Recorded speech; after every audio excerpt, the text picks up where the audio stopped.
मुंबई में गूंजे नारा महाश्रमण जी का जय जयकारा। श्री महाश्रमण जी 52,000 किलोमीटर की यात्रा करते हुए मुंबई में चातुर्मास हेतु पहुंचे हैं। गुरुदेव का आगमन मुंबई वासियों के लिए वाकई परम सौभाग्य की बात है। महावीर तुम्हारे चरणों में श्रद्धा के कुसुम चढ़ाए हम ऊंचे आदर्शों को अपना जीवन की ज्योति जगाएं हम महावीर तुम्हारे चरणों में श्रद्धा के कुसुम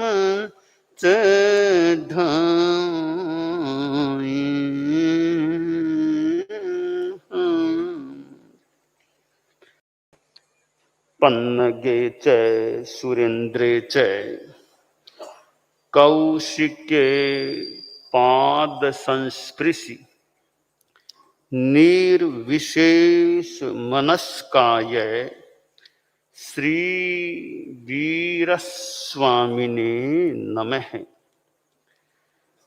भगवती सूत्र में कहा गया है, राजगृह नगरे जाव एवं बयासी अन्न उत्थियाणम भन्ते एव माइखन्ति जाव एवं परुवेन्ति एवं खलु शीलम सेयम सुयम सेयम सुयम शीलम सेयम से कह मेयम भन्ते एवं गोयमा जन्नम ते अन्न उत्थिया एव माइखन्ति जाव जेते एव मा हंसु मिच्छाते एव मा हंसु अहम पुण्य गोयमा एव माई खामी जाव परुवेमि एवं खलु मये चत्तारि पुरिष जाया पन्नत्ता तंजहा शील संपन्ने नामम एगे नो सुय संपन्ने नामम एगे नो शील संपन्ने एगे शील संपन्नेवि सुय संपन्नेवि एगे नो शील संपन्ने नो सुय संपन्ने। भगवान महावीर का आज से 2500 वर्ष भी पहले, उससे भी पहले के समय में विचरण होता था, क्योंकि भगवान महावीर की निर्वाण शताब्दी आए को भी लगभग 50 वर्ष हो रहे हैं। सन 1974 में भगवान महावीर की निर्वाण शताब्दी का कार्यक्रम दिल्ली में हुआ था और अब 23 है, लगभग 49 वर्ष हो चुके हैं और वो तो निर्वाण को 2500 वर्ष हुए थे, 25वीं निर्वाण शताब्दी थी, तो उससे पहले मान लें उनका जीवन काल था। तो लगभग 2550 वर्ष पहले भगवान महावीर विद्यमान थे। तो राजगृह नगर में भगवान महावीर का यों वर्षावास भी होते थे और एक बार गौतम ने भगवान महावीर से प्रश्न किया कि कुछ अन्य यूथिक जो अन्य दर्शन के लोग हैं, जैन दर्शन से अलग अन्य दर्शन के लोग, उनमें यह अवधारणा है, वो ऐसा कहते हैं कि शील श्रेय है। एक मत है शील श्रेय है, दूसरा है श्रुत श्रेय है, श्रुत ज्ञान श्रेय है, तीसरा है श्रुत और शील श्रेय है। यह बात अन्य लोग कहते हैं, यह बात कैसी है? भगवान महावीर ने कहा कि गौतम, यह जो बात अन्य लोग कहते हैं वो मिथ्या बात कहते हैं। मैं अलग बात, थोड़ी अलग अलग बात कहता हूं। आगे भगवान महावीर आगम में जो बात है श्रुत शील की चर्चा हुई है। एक अवधारणा यह है कि केवल ज्ञान करो, ज्ञान से कल्याण हो, ज्ञान ज्ञान ज्ञानवाद। एक दूसरी अवधारणा क्रियावाद, उस ज्ञान की खास बात नहीं, क्रिया करो, आचार पालो, कल्याण हो जाएगा। कोई कहते भी चाहे ज्ञान कर लो चाहे क्रिया पाल लो, कोई एक कर लो, कल्याण हो सकता है। यह एक अवधारणा है, ज्ञानवादी अवधारणा, क्रियावादी अवधारणा, या ज्ञान या क्रिया वाली अवधारणा। इन अवधारणाओं में परिपूर्णता नहीं है, ऐसा भगवती सूत्र के आधार पर प्रतीत हो रहा है। क्योंकि भगवती सूत्र में जो वर्णन है कि वहां श्रुत और शील दोनों से संपन्न होना, वो पर्याप्त पूर्ण बात होती है। ज्ञान और आचार, ये दो तत्व हैं। ज्ञान का भी बड़ा महत्व है, आचार का भी अपना महत्व है, किंतु कोरा ज्ञान ज्ञान ज्ञान ज्ञान करो पर आचार मत पालो। भले कुछ भी करो, कुछ भी खाओ पियो, जो करना वो सो करो, ज्ञान का अभ्यास करते रहो। तो यों तो होने को अनेक पक्षों से बात को, अनेक दृष्टिकोणों से कोई बात हो सकती है, पर हम एक विचार पर ध्यान दें कि केवल मान लो ज्ञान है, साथ में आचरण नहीं है, तो अपूर्णता है। मैं इस बात को इस रूप में भी कहना चाहूंगा कि हमारे जीवन में विद्वत्ता है, मान लें, अनेक विषयों का ज्ञान है, भाषाओं का, अनेक भाषाओं का ज्ञान है, विषयों का भी ज्ञान है, भाषाओं का भी ज्ञान है, यानी जीवन में विद्वत्ता है। तो ठीक है, जीवन में एक उपलब्धि हुई है कि आदमी विद्वान बन गया। अब जीवन का एक दूसरा पक्ष है, आचरण कैसा है, कि आचरणों में तो बहुत झूठ बोलने वाला भी है, चोरी भी कर लेता है, और भी कुछ आचरण संबंधी कमियां हैं, विकृतियां हैं। तो जीवन का दूसरा पक्ष कितना कमजोर है। ज्ञान प्राप्त किया वो एक अच्छी बात है, भी इतना विकास कर लिया, पढ़ा लिखा ज्ञान विद्वान आदमी है, तो विद्वत्ता का होना जीवन का एक पक्ष तो मान ले, मजबूत हुआ है, ठीक हुआ है, परंतु दूसरा पक्ष कमजोर है अगर आचरण उसका ठीक नहीं है। अब एक दूसरा आदमी है कि आचरण यो मोटा मोटी मान ले ठीक है, पर ज्ञान नहीं है, तो भी बड़ी कमी है। और न ज्ञान है और न बढ़िया आचरण है, तो एकदम ही और ज्यादा दोनों पक्षों से कमजोर आदमी है। बढ़िया आदमी वह है जिसमें ज्ञान का पक्ष भी मजबूत है, साथ में आचरण आचार का पक्ष भी मजबूत है। ज्ञान दो प्रकार का होता है। एक ज्ञान है जिसको हम सम्यक ज्ञान कह दें, धार्मिक ज्ञान कह दें, तत्व ज्ञान कह दें, सम्यक ज्ञान दर्शन, वो चीज है। यानी आचरण से पहले सम्यक ज्ञान होना चाहिए। ज्ञान सम्यक है तो आचरण अच्छा हो सकता है। अब अहिंसा है, अब अहिंसा को अगर आदमी जानता ही नहीं है तो कितना क्या अहिंसा का पालन कर पाएगा। तो पहले अहिंसा को हम समझें, जानें, आत्मसात करें ज्ञान के रूप में, फिर उसका आचरण करें। तो सम्यक आचरण के लिए सम्यक ज्ञान आवश्यक है। आप सामायिक करते हैं, अब सामायिक को जानते ही नहीं है तो क्या सामायिक कितने क्या बढ़िया कर पाएंगे। सामायिक है क्या, उसमें क्या त्याग है, सामायिक क्यों होती है, इन बातों का ज्ञान ही नहीं है तो फिर सामायिक का आपको कितना लाभ मिल पाएगा। इसलिए शास्त्र में एक जगह कहा गया, पढ़मम नानम तओ दया। पहले ज्ञान फिर दया यानी आचरण। तो सम्यक ज्ञान का बहुत महत्व है, जिसे हमारी भाषा में हम सम्यक दर्शन, सम्यक्त्व कहते हैं। सम्यक्त्व और चारित्र, तो सम्यक्त्व ठीक है तो चारित्र भी ठीक आगे हो साथ में चारित्र है तो चारित्र भी सम्यक हो सकेगा।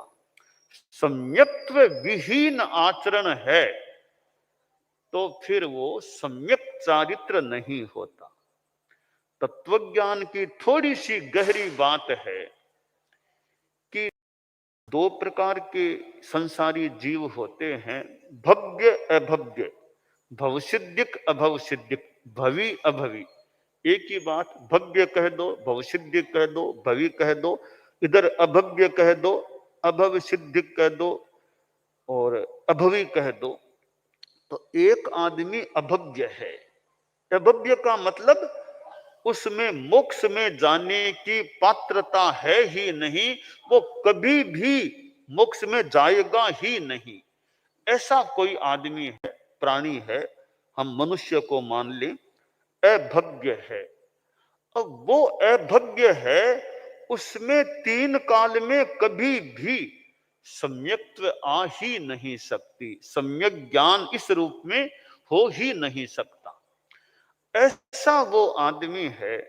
पर कोई योग संयोग मौका मिला कि वो साधु समुदाय में सम्मिलित हो गया, साधु बन गया, ऊपरी तौर पर साधु बन गया, साधु का वेश है, साधुओं के साथ रहता है, साधु समुदाय का सदस्य है वो अभव्य, यानी उसमें सम्यक्त्व है ही नहीं। ऊपरी तौर से गोचरी करना, वो करना, सारे काम भी करता है। तो ऐसा वो ऊपरी तौर पर साधु समुदाय में आ भी गया, साधु का वेश भी ले रखा है, अपना ऊपरी तौर पर ग्रहण भी कर लिया, परंतु सम्यक्त्व नहीं है। तो इसलिए वो ऊपरी तौर पर साधु बन जाने के बावजूद कभी भी मोक्ष में नहीं जा पाएगा, क्योंकि सम्यक्त्व शून्य आचार है। श्रीमद् दयाचार्य ने इस विषय में फरमाया है, जे समेकित बिन में चारित्र निकिरिया रे, बार अनंत करी पीण काजन सरिया रे,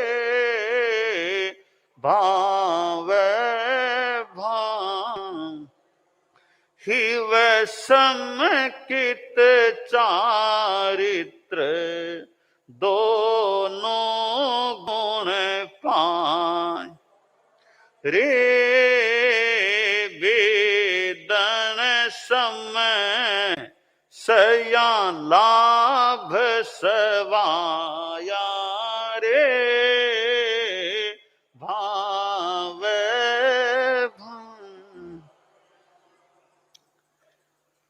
कि सम्यक्त्व के बिना हमने चारित्र की क्रिया पता नहीं अनंत बार पाली होगी, परंतु काज नहीं सरा, मोक्ष नहीं मिला। और अब हम माने अब सम्यक्त्व चारित्र की प्राप्ति व्यवहार में है, तो हम अब सहन करें, साधना करें, बहुत ज्यादा सवाया लाभ हो सकेगा। तो सम्यक्त्व विहीन क्रिया, सम्यक्त्व विहीन आचार है, वो मोक्ष का पूर्णतया जिम्मेवार नहीं होता। तो सम्यक ज्ञान, सम्यक्त्व मस्ट है चारित्र के लिए। और सम्यक्त्व है, ज्ञान है, पर चारित्र नहीं है, चारित्र नहीं आएगा तब तक भी मोक्ष नहीं मिल पाएगा। सम्यक्त्व के बिना चारित्र नहीं हो सकता, चारित्र के बिना सम्यक्त्व हो सकता है, रह सकता है। दोनों की युति होगी, दोनों साथ में हो जाएंगे कि सम्यक्त्व भी है और चारित्र भी है, दोनों का योग हो गया, फिर मोक्ष भी मिल सकेगा। तो यहां भगवती सूत्र में भगवान महावीर से जो मानो ये प्रश्न किए गए हैं कि भगवान, कुछ लोग कहते हैं कि शील श्रेय है, यानी बस क्रिया पालो, आचार पालो, ज्ञान की जरूरत नहीं, क्रिया पालो, आचार पालो, कल्याण हो जाएगा। यह बात कैसी है? कुछ लोग कहते हैं कि क्रिया आचार की जरूरत नहीं, श्रुत ज्ञान करो, बस ज्ञान करो, आचार की जरूरत नहीं है, ज्ञान करते जाओ, कल्याण हो जाएगा। कुछ लोग कहते हैं कि या तो ज्ञान कर लो या आचार पाल लो, बस कोई एक से भी कल्याण हो जाएगा। ज्ञानवाद, क्रियावाद और उभयवाद, तो ये तीन हैं। उभयवाद वाले व्यक्ति चाहे ज्ञान चाहे आचार, कोई एक से कल्याण हो सकेगा। इस बारे में प्रश्न किया गया तो भगवती सूत्र में कहा गया कि गौतम, यह बात जो लोग कहते हैं वे मिथ्या बोलते हैं, मिथ्या बात कहते हैं। मेरी बात इससे अलग है। वो उस बात का सार यह है कि कोरा श्रुत है, अपूर्णता है। कोरा शील, शील यानी आचार क्रिया, तो भी अपूर्णता है। शील, श्रुत और शील दोनों साथ में होंगे तो परिपूर्णता हो सकेगी। तो यह जो भगवती सूत्र में अवधारणा बताई गई है कि श्रुत संपन्न और शील संपन्न, दोनों रूप में संपन्नता हो। कोरा शील है तो कोई मिथ्यात्व भी है, सम्यक्त्व नहीं है, मात्र आचार पाल लेता है तो देश आराधना हो गई, बहुत थोड़ी आराधना है। तो सम्यक्त्व बड़ा आधार है। यो हम कल्पना करें कि वो प्राण है, सम्यक्त्व नहीं है तो कोई क्रिया अनंत काल तक कर लो, मोक्ष नहीं मिल सकता। श्रुत और शील दोनों से संपन्न होना, यह परिपूर्णता हो जाती है। कोरा श्रुत अधूरापन, कोरा शील अधूरापन, दोनों मिल गए, कंप्लीट परिपूर्ण बन गया। जैसे जंगल में एक कोई अंधा आदमी पहुंच गया, एक किसी पंगु आदमी को भी किसी ने जंगल में छोड़ दिया। अब वे दोनों जंगल में थे, तो जंगल में दावानल आग लग गई। आग लग गई तो अब पंगु आदमी को दिख रहा है कि आग इधर से आ रही है, इधर से चले जाएं तो बचाव हो जाएगा, पर पंगु के लिए चलना मुश्किल या असंभव है। अब अंधे आदमी में चलने की, दौड़ने की क्षमता तो है, कोई रास्ता बताए तो दौड़े, वरना बिना देखे दौड़े कैसे। दोनों अपने आप में अपूर्ण है। पंगु में जानने की क्षमता है, देखने की क्षमता है, पर चलने की क्षमता नहीं है।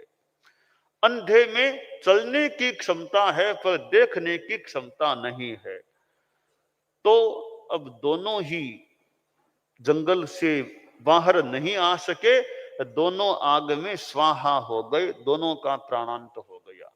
क्योंकि दोनों चीजें नहीं थी, इसलिए उनका देहांत हो गया।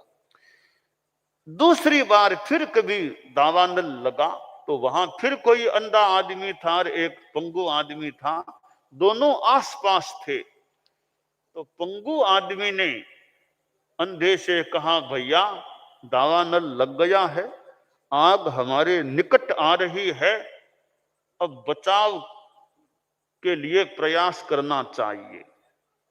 तो अंधा बोला, भैया मुझे तो दिखता नहीं है किधर से आग आ रही है, किधर जाना चाहिए। पंगु बोला, मुझे दिखता सब कुछ है आसपास का, पर मैं चल नहीं पाता हूं। तब दोनों ने बातचीत करके एक समझौता बिठाया। दोनों ने यह निर्णय किया कि अंधे आदमी के कंधों पर पंगु को बिठा लिया जाए, यूं रास्ता पार करे। तो दोनों ने ऐसा किया। पंगु आदमी अंधे के कंधों पर बैठ गया, तो पंगु रास्ता बताता गया और अंधा दौड़ता गया और जंगल की एरिया को पार कर दिया। दोनों सुरक्षित रह गए। तो यह अंधा होना यानी ज्ञान का अभाव है, पंगु होना यानी क्रिया का अभाव। दोनों मिल गए। अंधे का ज्ञान यानी अंधे ने चलना, अंधे की क्रिया, और पंगु का ज्ञान, दोनों में एकत्र, दोनों एक जगह मिल गए, दोनों मिल गए तो यह अटवी पार कर दी।